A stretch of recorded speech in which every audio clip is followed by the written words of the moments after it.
Welcome to the Athlete Brand Advisor Podcast, featuring advice and interviews about athlete branding. Learn how marketing, public relations, and broadcasting can grow your brand. We also have special episodes to talk about recent news, events, and anything in the world of sports. The podcast is sponsored by Pliable, a versatile marketing, PR, and broadcasting company that identifies opportunities and creates tailored content for its clients.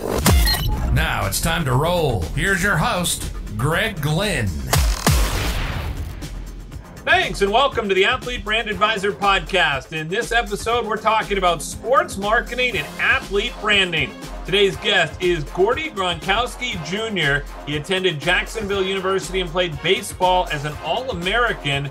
He didn't play football like his brothers. In 2002, he had 53 hits, 20 RBIs, 6 home runs. 2005, he had 54 hits, 28 RBIs, 7 home runs. Like I said, no touchdowns. However, what he did do is he built his brand. Gordie leads the Gronk Fitness brand expansion in Boston. He also organizes and installs gyms of all sizes to spread the Gronkowski mission through curating the perfect assortment of Gronk Fitness equipment. He may be the oldest Gronkowski, but he is still definitely a kid at heart. Gordie is one that organizes most of those parties, and he always brings the energy. He's bringing it here today. Welcome to the Athlete Brand Advisor Podcast, Gordie. Dude, I appreciate it. What an introduction. Thanks, Greg. Absolutely. And I'm excited to talk with you because you've got so many cool projects that you're involved in. The first thing I want to do is start with your career.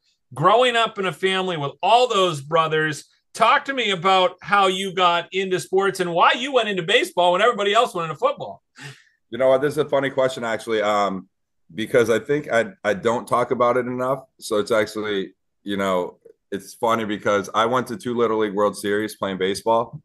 And I just realized that when, my brother came out with his book, Growing Up Gronk, what were some fun facts about you? And I didn't even put that in there, when they did my whole interview section in my chapter.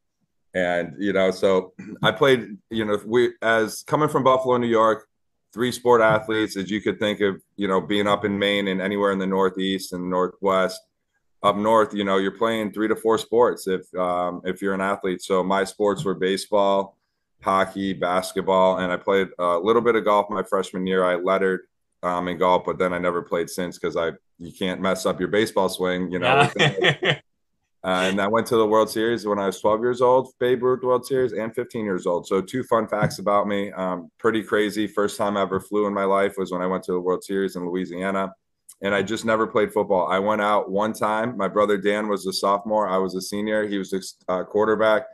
He threw a couple lasers to me up the middle. My fingers hurt, and I never went back and played football again. So I don't know. It just wasn't in my blood, I guess. What is in my blood, I just didn't play. So coming from up north, though, it wasn't crazy. Football, you only had like 150, 200 people a game. It was mainly your family, right? So family and friends. Yeah. You go down south, there's 15,000 people at these games in Texas, like average, or even in Pittsburgh. Our brother Rob transferred his senior year. It might have been the best thing that he ever did because, 8 guys went Division I, 2 went Division I AA, and 2 guys went D2. 12 guys got scholarships on his senior team. And then you go, is Pittsburgh a lot better than Buffalo, New York for football? Yeah, it is. It's a big difference. His team ended up having the most guys in the NFL and still do from Woodland Hills. And, it's a big difference when you go from somewhere like where we came from to going to somewhere like that. Yeah. And that's what's challenging too. It's like, how did you get out of Buffalo to play baseball? We only played 15 games a year. In Maine, you probably do the same thing, right? Yep, exactly. So fortunately, our parents were like, listen, if you guys want to play and get to the next level, you guys are good athletes, but you're not good if going to somewhere in Florida. You're not good in Texas. There's so many great athletes out there. You might be above average in Buffalo, New York, but that means nothing when you go to a different state. It literally means nothing. For me, I was above average athlete. I was All-American in Buffalo. Guess what? I had to walk on to a Division I school, and I was the last walk-on at Jacksonville University. And I think what was instilled in us is our work ethic. And coming up north to a Florida school, we were intimidated. I was intimidated a little bit just because these guys are drafted in the 10th round and they were going to sign for 350,000 and they decided to go to college first.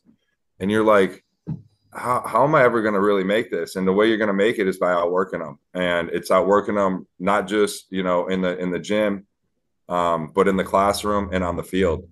And it wasn't that I was the best player or we're the best athletes.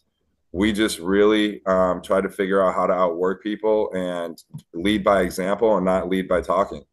Well, and I think that was the strongest thing. Be in the classroom, be a good teammate, help the team win, be prepared. And these were all life lessons too. Leaving your 4 younger brothers and being best friends with them and having your own basketball and football team and hockey team, to walking onto a school and showing that you could do it kind of led the way for all them to be able to do the same thing. Well, I think that's great. I think you've defined there what it means to have a strong athlete brand and building it around hard work, determination. And, obviously you're very dedicated to your sport. And a lot of times I try and tell athletes that you've already got this amazing brand. It's now up to you what you do with it post your career, right? So there will be athletes that will go on and they'll play pro sports. And then there will be athletes that go to college, play sports, but don't go pro. And that's the opportunity I always talk about as well, is you still have an athlete brand. Now it's up to you what you do with it. And so you've obviously done very well in this space. What did you think about as you were getting toward the end of your career that made you want to get into business? Well, there's a few different things. A lot of that was instilled, the hard work gets instilled it kind of got instilled from our parents, right? And so I kind of knew when I got out of sports, and not knowing that I would go pro, I got to be honest. I think our father thought, hey, if I build this fitness company, that my sons will come work with me and it'd be cool to have them all hanging out and doing what we did. And all of us went pro. So that took a lot longer of a process for us to start working with them. But in the meantime, there was always different things I would do in the off season, whether it's coaching or teaching baseball lessons or helping out at events, and going to networking events that you don't know what you might get out of. But if you go there, you got to have kind of a strategy. And I think for me, that's what works. I love networking. I love getting out there. I do way more events than anyone else will. I just know it. That's just me. But when you're there, don't just go there and talk to a couple of your friends. Talk to, every 5 minutes, talk to a new person, get their story, find out more about them. See that you might work for them someday, or they might work for you, or, you might find something out that you didn't know that, now you guys are doing business together. So I like to really network. I did it throughout my whole minor league career. I think people used to call me the mayor at every city I was in for baseball. And I kind of for me, I had to set myself up for that, because in the minor leagues, at the time, we only made $900 a month. You could sit here and say, why would you do that? I lived with a host family for 11 straight years. I lived with a family, and a lot of people don't see that. And they just think professional baseball is, all amazing, but it was tough. It's a challenge. It's a grind. It made me a better person. It helped me understand how to, schedule, how to stay organized, how to network. And I try to use that, going into my business career by doing all that networking early, knowing that, hey, if I don't make it to the majors, or if you get injured, you got to have something else to fall on. Whether I fell back on fitness with my dad or not, I just didn't know if I wanted to live in the Northeast again. I didn't know. Once I moved to Florida, I loved the weather. Once I got drafted by the Los Angeles Angels, I loved being down south. So I was like, I might not. What if I don't go work for them? I got to make sure I set myself up for success and, make sure I have all these open doors. And if I want to go do something else and not just do, fitness. Yeah, no, I think that's a great point. One of the things I talk about with athletes all the time, I was actually talking with a high school athlete the other day, is getting them on LinkedIn as soon as possible. There's no reason why you can't be on LinkedIn at age 16 and start building your network. Yeah, and that's a good point too, because we do look at it when we go to interview people now. And a lot of times you're going to start looking at people's profiles before even interviewing them, whether it's LinkedIn, whether it's Instagram, Facebook. You can learn a lot quickly on some of these platforms, and that's another good opportunity to build your brand. It doesn't have to be anything crazy like, oh, I need, 5,000 followers. It's more or less, what are you putting up there on your Instagram? How are you promoting yourself in a positive way? And you have someone who just goes out and puts a couple photos up, might be of their, doing something in their backyard or do something cool, but they're not really keeping up with it. Unfortunately, you got someone else who's really promoting their brand, who you can see fit in your organization well. The other person might be better, but nowadays people are looking at social media, LinkedIn, different platforms to really help find the right person that fits their organization, right? And a lot of that's through photos, through videos, referrals, so it's very interesting. And I learned that pretty quickly once my brother Chris went on who started the Ice Shaker and went on Shark Tank in 2017. What he was doing on social media and it was absolutely incredible. He grew a brand. He made a bottle better. He was going to the gym in Texas when he got done playing for the Cowboys and the 4 other teams he played for in the NFL. He's like, I want a good bottle that I like working out with, that when I come out to my car, my protein shake's still cold. Not some like plastic bottle where it, now tastes awful, right? Yep. So he's like, I'm going to do it. And that's a lot of work and determination and money that he made that he dumped into that company. And he built up his platform. He did cool videos around bottles, and his drink stays colder than anyone else's. And, just made having a bottle fun and cool, which, when I saw that, I was like, wow, it was nuts how he really grew his business, his platform, his liking. Everything he does is around family, friends, and fun. Like he made it cool to be on social media. And I'm older, it's not as much my generation. So I was like, you know what? I'm going to try this. And, sometimes I don't always enjoy it, but because it's a lot more work for me. It's some of my age. I don't know how to work all the platforms as well. But I will tell you, we have gotten a significant amount of business out of it. I have grew my platform in such a positive way that, it inspires people. People want to do more business with us. They want to connect with us. They want to partner with us because the inspiration they see behind our platform. So it's all about the way you're doing it, right? I don't have the 1 million followers that Chris has, but my following really appreciates everything I do, right? And they love partnering with us, and there's a lot of inspiration. We make a lot of people smile. But that's what it should be about. Like, if you're going to go about it that way and grow your brand, you're going to get a loyal following if you do it the right way. Yeah, no, that's a great point. And I think it also brings up the fact, I know you mentioned, obviously your brother Chris, and then you've got Rob, who wrote his book, New York Times bestseller, which is awesome. I've talked about this in a previous episode, that as an athlete, they should always be writing a book at the end of your career. Like, that's just an easy branding element to add to the mix, to be able to sell books, to be able to promote your brand, whatever you want to do in life. Tell your story, and that's going to make people like you, which is part of name, image, and likeness. It's become such a popular buzz term. But the idea behind Rob writing his book, you doing your company, Chris with the Ice Shaker, you guys are using your athlete brand, but you're also being very savvy with your finances. And that's one of the things that I think a lot of athletes are missing as part of all this, is that it's really important to take care of that financial world as you evolve with your brand. And you had mentioned to me that Rob actually has never spent a penny of his pay from the NFL. I think that's absolutely fantastic. Yeah, it's, that's very challenging for a lot of athletes, and especially the guys who are making a lot of money. You got to just be very careful of your surroundings, who's around you, how you're going to invest your money. There's a lot that go into it, right? And it is really impressive that, for him, it's been, very publicized, how he has never spent a single dollar of his NFL paychecks. He's really lived off his endorsement deals. I wish I could say the same thing, but at least when you make the money I made, you got to at least buy food and live with a host family. But no, it just says a lot, though, because other people can do it. They just don't know how to do it. And you know, if anyone ever wants to talk to us about how to do that when you're making that much money, we can help give them referrals. We never, people ask us, but I don't think they really like take the advice as serious as they should, because you want to be set up for success down the road. Like that money's not going to last forever. I know people think that, hey, you made $1 million this year in your first year in the NFL. Well, guess what? What if you get hurt your second year?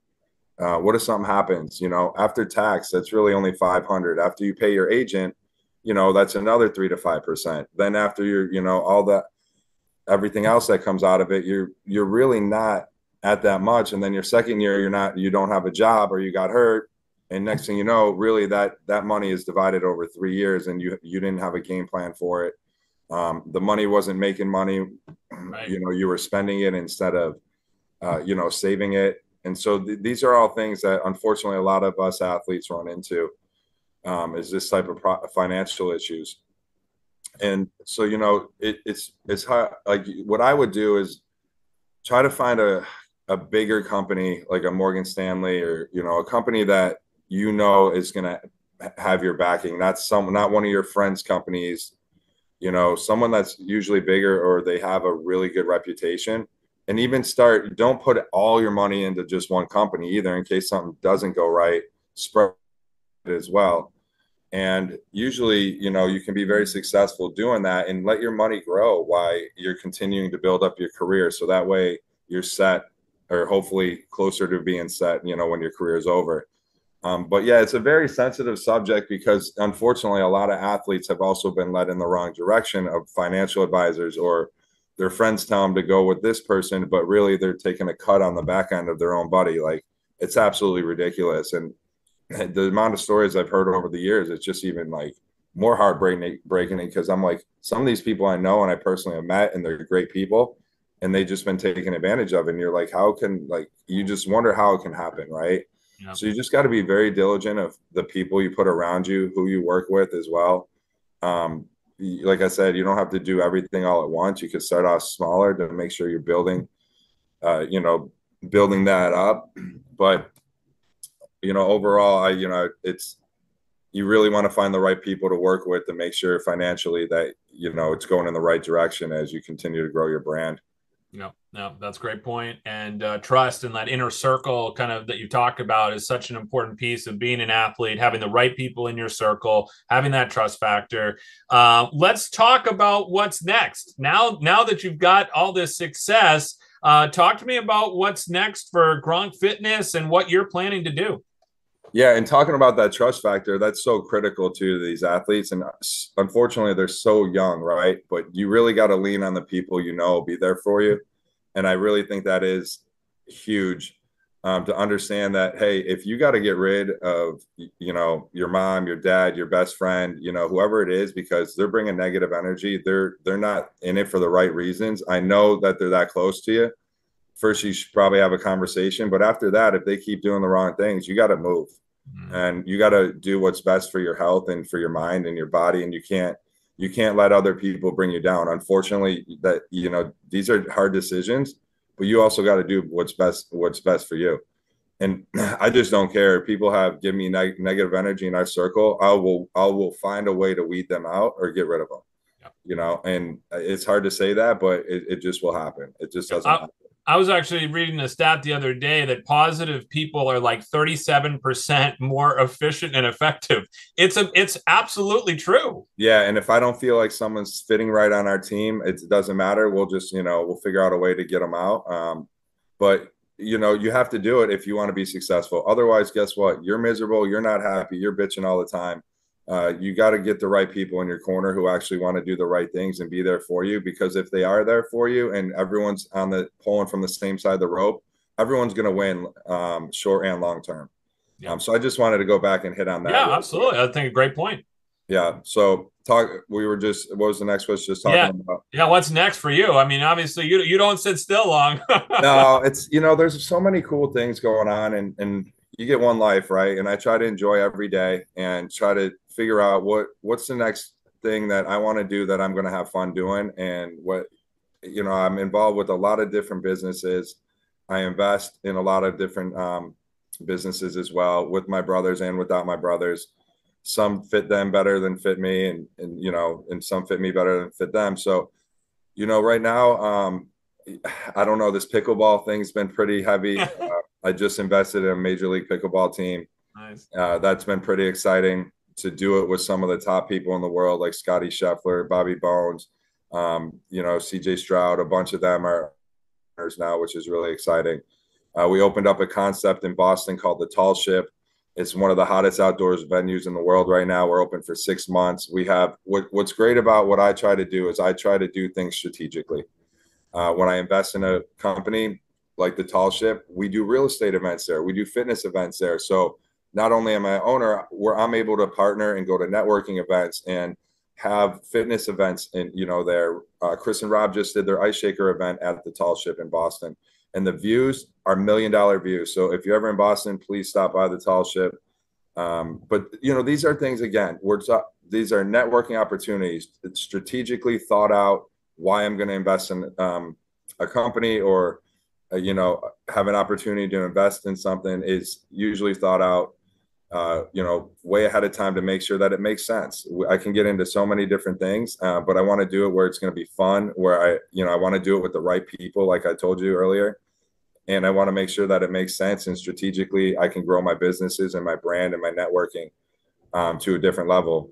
How long am I going to do that for? I don't know. Right now, I feel young. I take care of myself. I think the biggest thing to success is working out in the morning, because my brain and my mind and body is so sharp. When I don't work out, I can feel the difference. And I'm not saying a workout has to be going to the gym and, bust it out for an hour, hour and a half. A workout could be as simple as, hey, just go for a nice walk in the morning, get your body going, get your mind right. Do something simple, stretch, So I just think it's so critical to start your day off like that and eat healthy throughout the day. Yes, I like to party too. Absolutely. But I am diced up and shredded, and people wonder how you can be in that good of shape. You got to be able to, manage your schedule and have balance still, to be able to be successful. And I can't just not have fun either. Like I can't be, I don't know, a square box, but, I'm going to enjoy life too, and enjoy it with people that I want to be around and have fun. And at the same time, make sure I take care of my body and look young. And that's what helps me have so much energy and keep going, it's by feeling great. And that's what our dad said. Hey, the biggest thing for him, it was to get up in the morning and feel good and have, the right mindset. And that's kind of how, we took it as well, Well, I mean, you guys have branded yourself with fun. There's no doubt about that. I think you've done a really nice job with that. I want to hear, maybe you've got a story that stands out to you about fun, or something crazy you've done in your career that you thought was either going to go one way or another, maybe went a different way. Maybe it's a story, whatever you got, that might give someone a little insight. Oh, man. I don't know if those are appropriate for this call. These stories. So talk about the cruise you guys went on. The cruise, I know the cruise was big, right? Yeah, we had the Gronk cruise. Yeah, that's actually a good one too. That, and we do Gronk Beach every year at the Super Bowl now. Oh, okay. So the cool thing is we talked when we were in our young. We were like, dude, how sick would it be if we did like our own concert and had the best DJs and artists? Like, we didn't know any of these guys. We didn't know Rick Ross and Flo Rida and Chainsmokers. We just thought it would be cool, like whatever. So we had the opportunity to do it. We did this Gronk Beach. Unfortunately, it was tough. 4 days on a cruise and trying to party with a lot of different DJs and artists, and then work out. Like, it was hard, very little sleep. And so we're like, all right, this one's a little too aggressive for us. It's cool to have 1 day, but to do it for 4 is, it almost wasn't fun because you're forcing it at that point. You know what I mean? Yep. So we ended up doing Gronk Beach at the Super Bowl. We're the official party of the Super Bowl and the NFL draft now. And it's awesome. This year it's going to be in Vegas, Encore Beach Club. But the biggest thing about it brings us brothers together with music. And we absolutely love it. We all get to come together. We all get to be with our favorite artists and DJs. And not only that, last year, the amount of celebrities that came was overwhelming. It was almost too much. Wow. But it shows the type of brand that we built. And we're talking about brand on this call. We bring fun, we bring good energy, we bring trust, and people want to be around us because we also take care of other people. So, that's why the brand has grown so organically too, and naturally. And, I have so much fun. All the people that came last year, it was incredible. I mean, if the celebs and artists couldn't have been more accommodating and more thankful for what we did and also what they do. So it works both ways. So, that's probably our new go-to now is Gronk Beach. And we get to promote our brands too. So again, it's an opportunity for us to network, promote our brands, grow our brand, and to have fun with everyone at the same time. Yeah. Well, let's leave on that note. Talk to me about some of the brands you want to talk about and promote here. What are some of the latest things you want to talk about? Yeah, I mean, right now, Gronk Fitness, as we talked about in the beginning, is our bread and butter. Our father started it 33 years ago. We are one of the top 3 largest distributors of fitness equipment in the United States. We design fitness centers from beginning to completion. Then we have our own service team if anything ever happens. We take care of you guys. And then we do all the flooring and turf as well, and delivery and install. So we're a one-stop shop for all your fitness needs in the Northeast, 12 different states. Our new Gronk Fitness products will be coming out soon too, which is pretty exciting. Those can get sold. The kettlebells, the bands, the dumbbells, plyo boxes, fun stuff that kids can really relate to.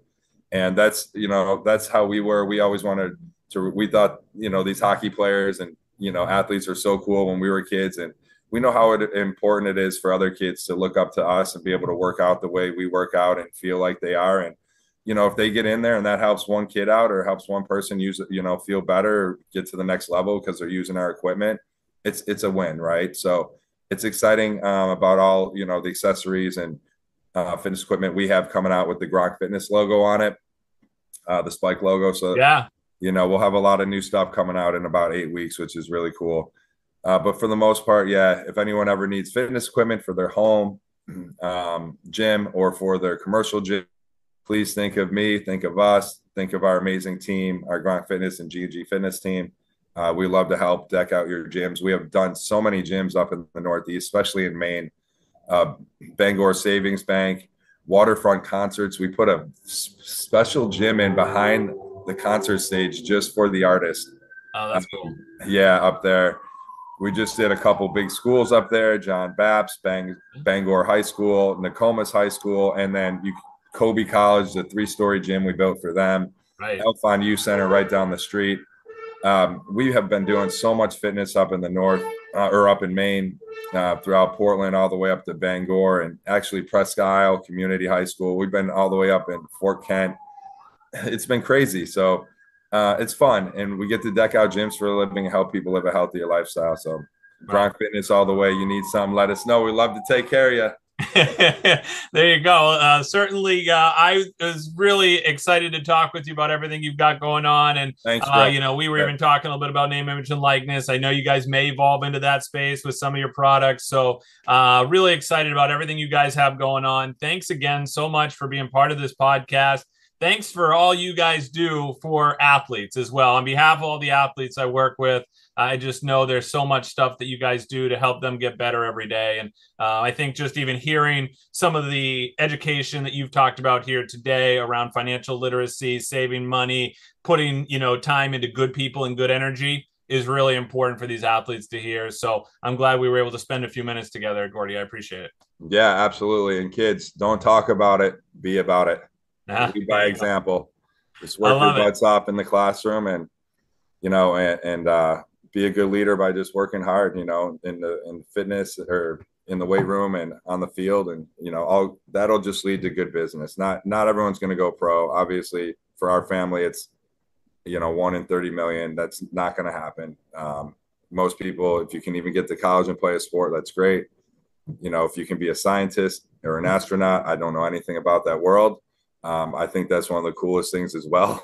But I'll never be in that space. But whatever it is, just lead by example and enjoy it. Enjoy the ride while you can. Yeah, that's a great message, Gordie. I really appreciate the time. Thanks again for coming on the podcast. Thanks, Jack, for having me, buddy. Have a great afternoon. We'll catch up. You're welcome. I'm Greg Glynn. Glad you could tune in and stay nice. All right. Thanks for listening to the Athlete Brand Advisor Podcast. Be sure to check out the show notes from today's episode and catch up on recent episodes at pliablemarketing.com. We also encourage you to share topics and guest ideas by emailing our production staff at pliablemarketing@gmail.com. We love hearing from our loyal listeners and athletes who want to grow their brand. So jump in and be part of the podcast, because that's how we roll.